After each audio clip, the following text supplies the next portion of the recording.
예, 우리 한 해 동안 또 수고하셨던 우리 노회장 목사님, 한상수 목사님 예인교회를 담임하고 계십니다. 선택이라는 제목으로 설교해 주시겠습니다.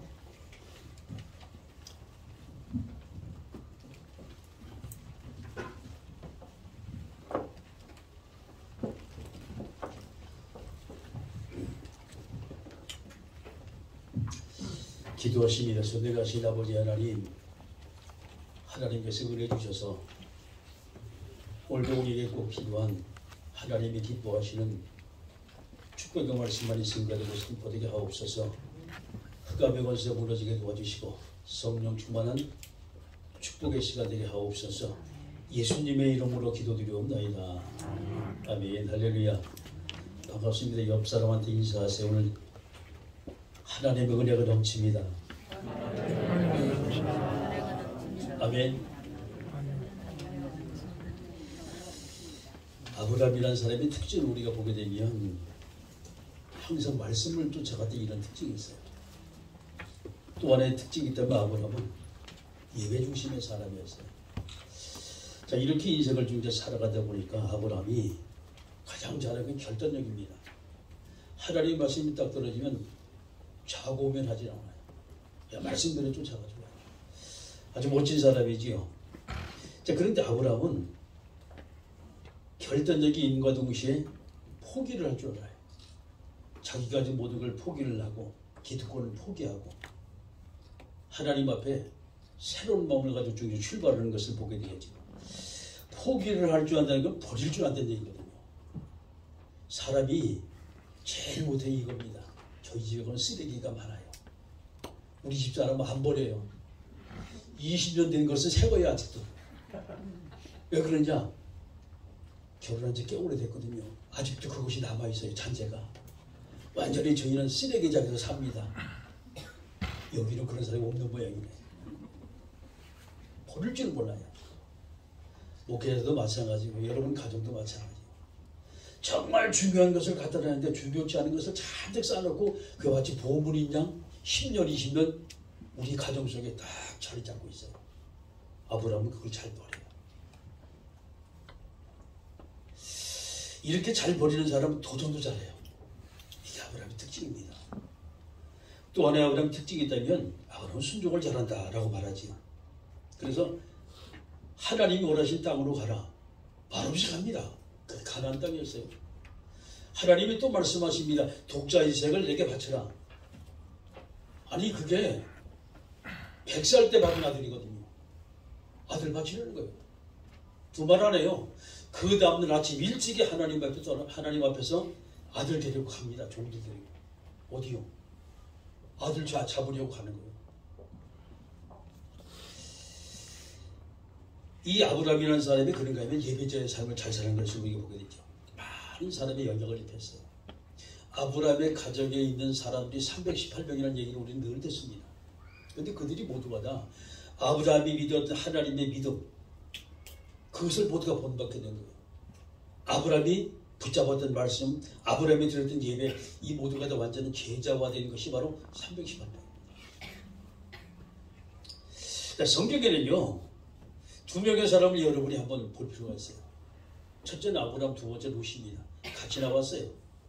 가나안 땅에서. 말씀에 순종해서 아브라함이 이제 갈대우에 빠져나와서 하나님 원하신 갈대아 땅으로 뭐예요? 가나안 땅으로 쭉 이제 가지요. 자기 자리를 모두 포기하고 왔을 때 롯도 같이 왔습니다. 멋진 사람이었어요. 그런데 이 둘이 자꾸 비교가 되는 거예요. 이제 성경 말씀 보니까 말이죠. 아브라함은 이제 점점 더 일이 번성하고 축복을 받으니까 자기 소유들이 많아지기 시작했어요. 그 문제는 다툼이 나기 시작합니다. 아브라함이 기도하다 이건 아닌 것 같아요. 야, 조카로사, 지금 이 땅에 있는 사람이 너무나 많다. 좁다 우리가. 네가 만약에 좌측으로 선택하면 나는 우측으로 선택할 것이고, 네가 앞으로 가면 내 뒤로 갈 것이다. 먼저 네가 선택을 한번 해봐라. 롯이라는 사람이 삼촌 아브라함은 사실 나이가 많잖아요. 자기는 아직 젊잖아요. 그런데 젊은 사람들이 욕심이 많아요. 나이가 좀 드니까 욕심이 없어지더라고. 롯이 딱 가나안 산 이제 바라보니까 저쪽에 보니까 사해 건너편에 보니까 아주 평평한 땅이 너무 좋아요. 성도 우뚝뚝 서 있고 가만히 바라보면서 롯이라는 사람이 삼촌 나는 저쪽 사해 넘어 저 땅으로 가겠습니다라고 갔어요. 그게 소돔 땅입니다. 소돔과 고모라 땅 그쪽으로 달려가고 아브라함은 가치없는 산지로 들어갑니다. 그래서 어떻게 보게 되면 자 우리 선택에는 항상 저와 여러분은 어떤 선택을 하냐 내가 유익된 쪽으로 이렇게 선택을 하잖아요. 인간은 절대 자기가 손해보는 쪽으로 선택을 하지 않아요. 롯도 마찬가지지요. 선택이 갔습니다. 근데 문제는요 전쟁이 터지면 항상 좋은데 전쟁이 터져요. 쓸만한데 이득이 있는데 내가 뺏을 만한데 전쟁이 터진단 말이에요. 롯이 사는 곳에 전쟁이 터졌어요. 가나안의 왕들을 통해서 연합군을 통해 완전히 전멸되다시피 완전히 다 뺏겼습니다. 롯이 잡혀가지고 갔어요. 그러니까 잡혀가지고 갔는데 그 소문이 아브라함에 들렸습니다. 아브라함이 소문을 듣자마자 비상령을 내립니다. 조카 롯이 지금 사로잡혀 갔는데 찾아와야 되지 않겠냐 말이죠. 자기 가족에 있는 사람을 쭉 세운 게 318명이었어요. 근데 이들이 모두가 다 아브라함의 말을 듣고 모두가 다 같이 갔다는 것은 여러분 이게 무슨 이유라고 생각하십니까? 저는 그렇게 생각해요. 그들은 아브라함이 하나님 믿은 것처럼 이들도 똑같이 하나님 믿은 사람이었어요. 예배 때마다 하나님 앞에 아브라함이 정말 기도하고 말씀 받은 것을 이들도 모두가 다 예배 같이 참석했던 사람이었어요. 그 문제는 왜 하나님이 우리 아브라함과 함께 계시는 것을 분명히 봤기 때문에 저분이 가는 것을 우리도 같이 간다라고 했대요. 아니 그런데 생각해 보세요. 이쪽에는 4나라 왕들이 모였습니다. 그럼 쉽게 말하면 대군입니다. 318명 가진 싸움을 해도 되느냐? 이거는요 결혼과의 바위치기예요. 이길 수 없는 싸움이거든요. 근데 갔습니다. 왜? 말씀 듣고 간 거예요. 믿음으로 가는 거예요. 여호와 이름을 갔을 때 그 318명이 들어가서 그 안에는 모두가 다 뺏어가 나왔잖아요. 탈죄가 나왔잖아요. 롯이 거기서 해방됐잖아요. 아브라함 때문에. 이렇게 롯이라는 사람은 첫 번째 귀한 아브라함으로부터 큰 사랑을 받지요. 근데 또 한 번 터졌어요. 이게 창세기 19장 사건입니다. 창세기 19장 사건은 어떤 사건이 터지냐? 너무나 그 땅이 귀하게 평안했어요. 창세기 13장 13절의 말씀 보니까 소돔 사람은 죄인이었다는 거예요. 너무 악하더라 이 말이에요. 롯은 그것을 미처 깨닫지 못했던 거예요. 왜? 번성하고 화려한 곳이 항상 범죄가 될 거예요. 없는 곳에는요 거긴 범죄가 있을 수가 없어요. 우리 있겠지요. 자, 하나님께서 그 땅을 심판하려고 천사를 갖다 보냈잖아요. 그때 아브라함이 또 기도합니다. 하나님, 만약에 저 땅에 의인하고 10명이 있다면 하나님 어떻게 하겠습니까? 멸망시키지 않겠다. 5명 부족하면 40명, 30명, 20명 하나님 한 번만 더 할까요? 뭐냐? 만약에 그 땅에 의인 10명이 있다면 하나님 어떻게 하겠습니까? 내가 멸망시키지 않겠다. 근데 문제는 그 땅에 의인 10명이 없는 거예요. 롯이라는 사람이 주저주저 합니다. 천사가 말합니다. 빨리 나가자. 손을 들고 나갔어요. 롯의 저는 너무 그곳이 아직도 미련이 남아요. 뒤로 돌아보다 손길이 있어요. 롯의 사이들은 이 말을 했습니다. 하나님께서 이 성을 멸망시키려 한단 말이죠. 그렇게 그들 말이 뭐예요? 하나님 말씀을 농담으로 여기다. 겨우 한시 산에 올라갔어요. 굴에 들어갔습니다. 거기서 롯의 2 딸들이 있잖아요. 뭔 짓 했습니까? 그게 모압 족속이에요. 자, 암몬 족수가 모압 족속에 그 딸들 통해 나왔잖아요. 그러면 그들이 이런 엄청난 문제가 딱 터졌으면 그들이 깨달아야지. 삼촌이 바로 지척입니다. 얼마 멀지 않아요. 안 갔어요. 자기들 나름대로 뭔가 자기들 나름대로 한번 해보겠다. 이것이 계속 실패하려고 하는 거예요.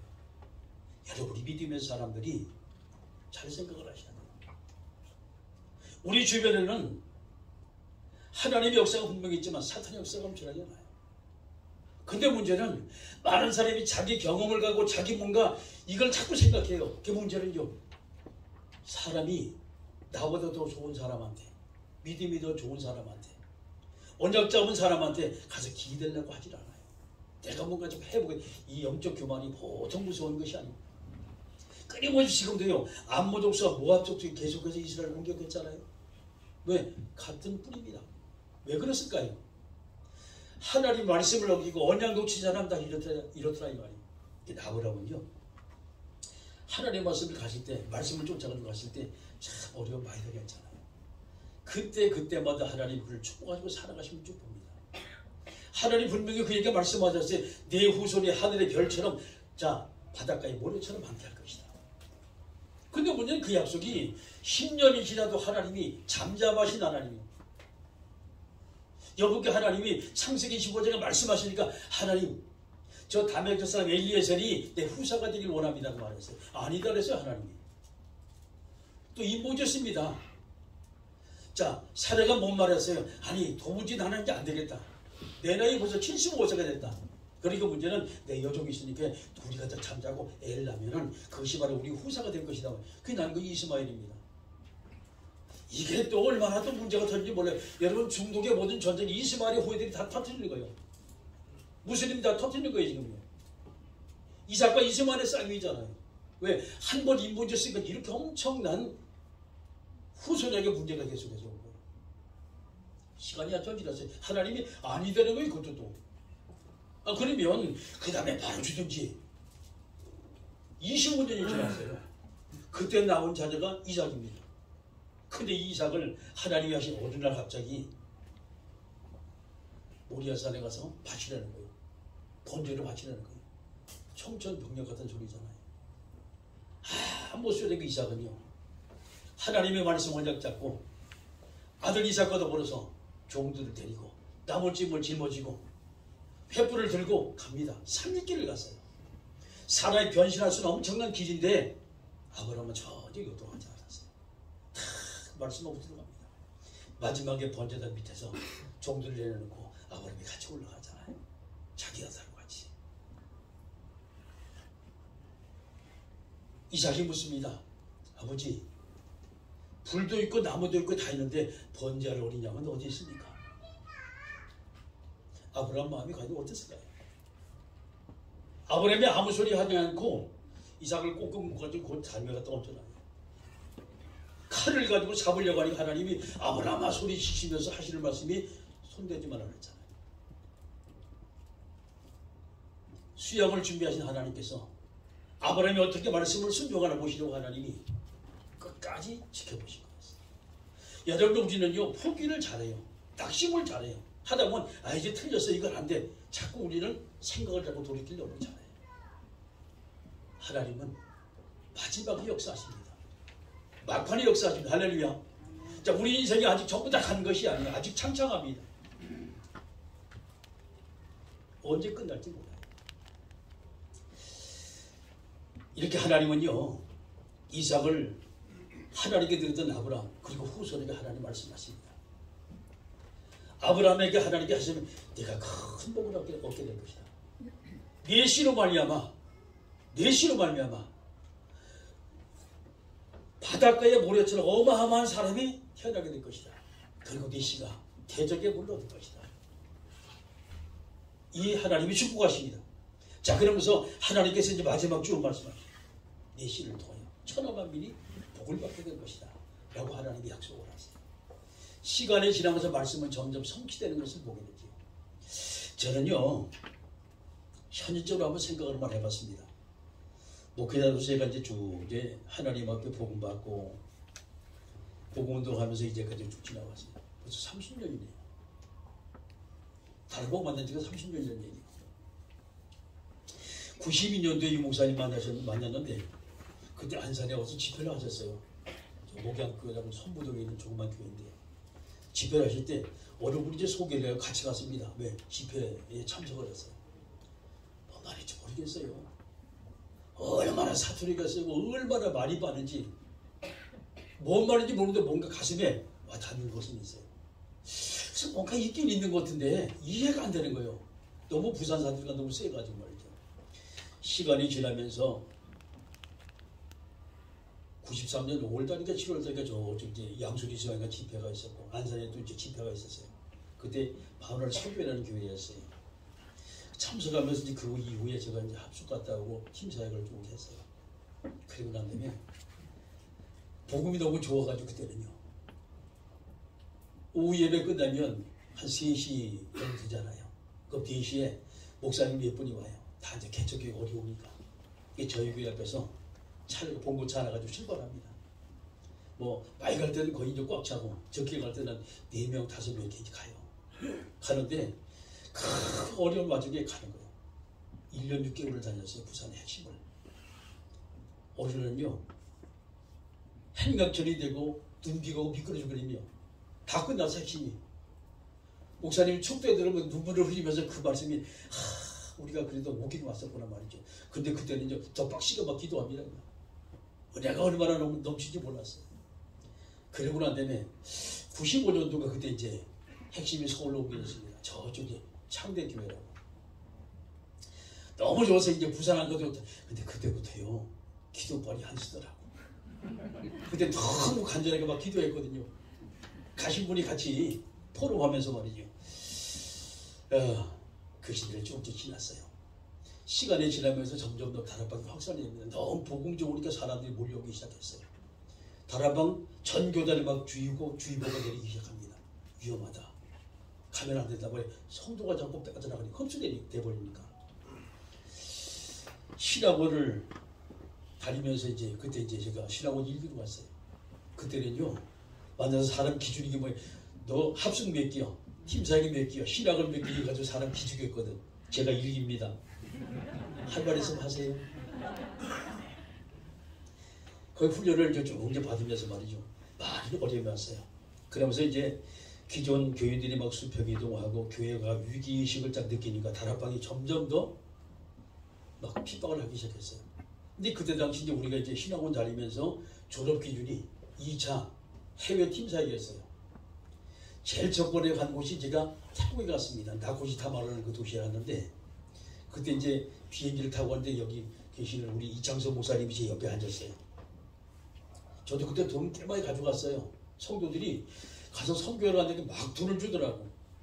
적은 돈이 아니었어요. 그때 당시. 갔는데 제가요 엄청 미련해요. 봐요. 미련하다고 여기 써있잖아 머리에. 얼마나 미련하냐. 비행기 하는 데가 무슨 비싸잖아요. 먹는 물도 한 모금 하면 하세요. 왜 다 돈 달라할까봐. 웃는 사람은 다 전과자들이. 그래가지고 쩔쩔 굶고 갔어요. 태국까지. 근데 이 양반 잘 자시더라고. 가가지고 없는 거 막 달라고 잡수고 가만히 옆에서 말도 못하고 촌사람이 돼가지고 말이죠. 끝나고 물어봤어요. 목사님 아까 비행기 가서 목사님 뭐 잡수는데 돈 얼마 냈어요? 물어보니까 나를 뻔히 쳐다보더라고. 더 이상 창피해서 뭐 얘기를 못했어요. 근데 그때 이제 반석계 한 가지 목사님 있지요. 같이 갔거든. 물어봤어요. 목사님 아까 비행기 안에서 목사님 뭐 먹어서 이렇게 뭐 이렇게 얘기를 하더라고. 돈 얼마 냈어? 이렇게 나를 뻔히 쳐다봐요. 목사님 뭔 얘기를 하는 게 비행기에서 목사님 잡수되면서 그 얼마 냈냐 물어봤어요. 내가요. 공짜잖아. 얘기하는 거요. 제가요 하나님 자녀 신분 것을 놓치고 살았어요. 갈 때 얼마나 제가 배가 고픈지 몰라. 7시에 갔잖아요. 물도 한 번 안 마시고. 올 때는 공짜라는 얘기 듣고 얼마나 많이 먹었는지 배가 불러가지고 애 먹었어요. 우리가 이제까지 우리가 신앙생활하면 저와 여러분이 하나님의 자녀 심은 것을 누리지 못한 사람 너무 많아요. 저도 못 누렸어요. 그 문제는요. 자 비행기 탈 때 싹스 줄 때 모두가 다 거기 포함이 되는데 그것을 모르는 거예요. 야 쫄쫄 굶고 갔다니까.